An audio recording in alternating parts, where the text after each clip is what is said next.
네, 안녕하세요. SK텔레콤 유심 해킹 사건 있잖아요.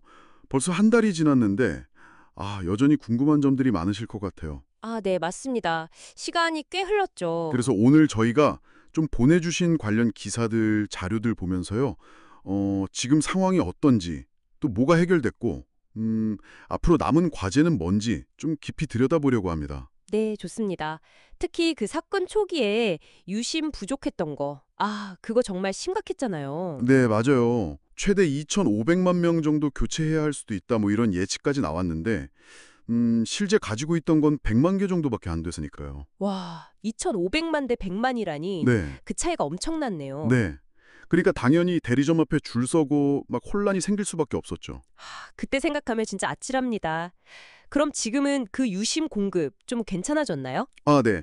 SKT가 그 부분은 정말 총력을 기울이는 것 같아요.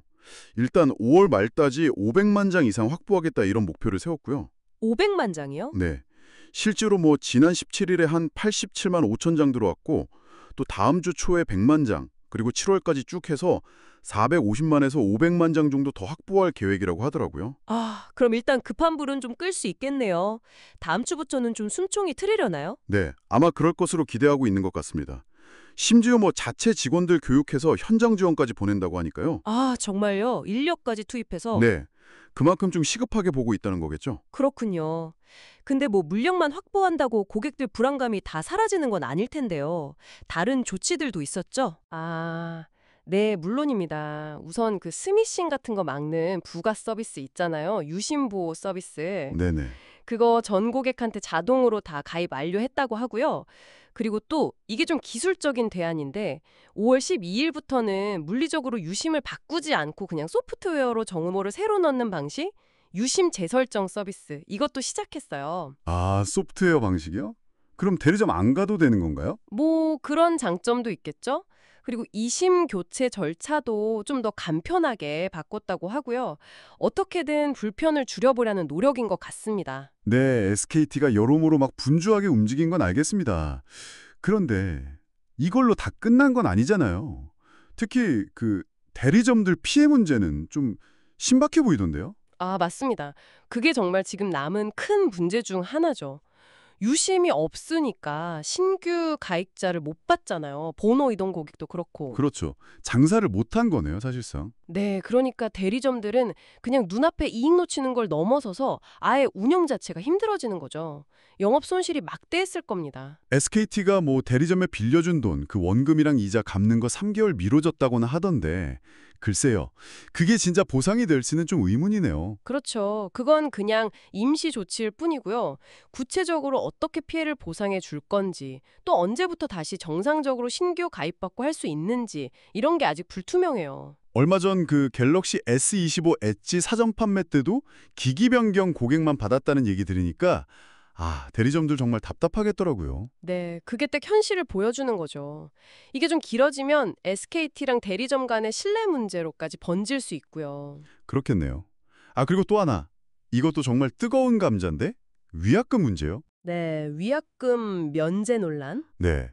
이번 해킹 사건 때문에 나 그냥 다른 통신사로 옮기겠다 하는 사람들 위약금 물어야 하냐 마냐. 이거 가지고 얘기가 많죠. 네, 국회 과방위 청문회에서도 이 문제가 아주 집중적으로 다뤄졌습니다. 의원들이 SKT 약관을 딱 들면서요. 약관에 뭐라고 되어 있길래요? 그러니까 회사에 귀책 사유가 있을 경우, 다시 말해 회사 잘못으로 문제가 생겼을 때는 위약금을 면제해줘야 한다. 이런 조항이 있거든요.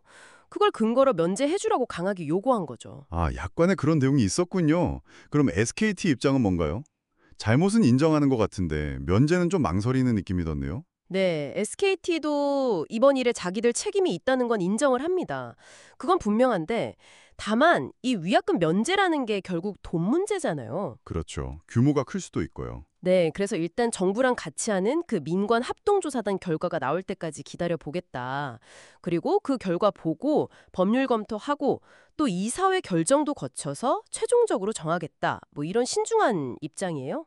그러니까 책임은 인정하지만 실제 보상까지는 아직 좀 거리를 두는 거네요. 네, 그런 셈이죠. 이게 또 앞으로 비슷한 보안 사고 났을 때 기업이 어디까지 책임져야 하는지 중요한 선례가 될 수도 있어서 더 신중한 것 같기도 하고요. 그렇군요. 그럼 정리를 좀 해보면 SKT가 지난 한 달 동안 뭐 유심 물량 확보하고 고객 지원책 만들고 노력은 했는데 더 근본적이고 좀 민감한 문제들, 그러니까 대리점 피해 보상이나 위약금 면제 같은 건 아직 해결이 안 된 상태다.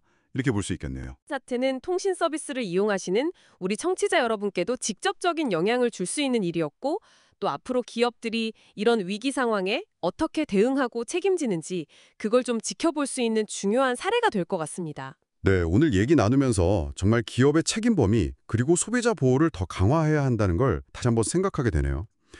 여기서 좀 더 나아가서 이런 생각도 해보게 됩니다. 이번 일을 계기로 우리가 계속 써왔던 그 물리적인 유심칩 있잖아요. 그거에 대한 의존도를 좀 낮추는 거. 예를 들면 eSIM 같은 기술이 더 확산되는 게 과연 이런 사태를 근본적으로 막는 해결책이 될 수 있을까요? 좋은 질문이시네요. 기술 발전이 꼭 사회 시스템의 안정성까지 다 보장해 주는 건 아닐 수도 있잖아요. 이런 부분도 우리가 앞으로 좀 같이 고민해 봐야 할 지점이 아닌가 싶습니다.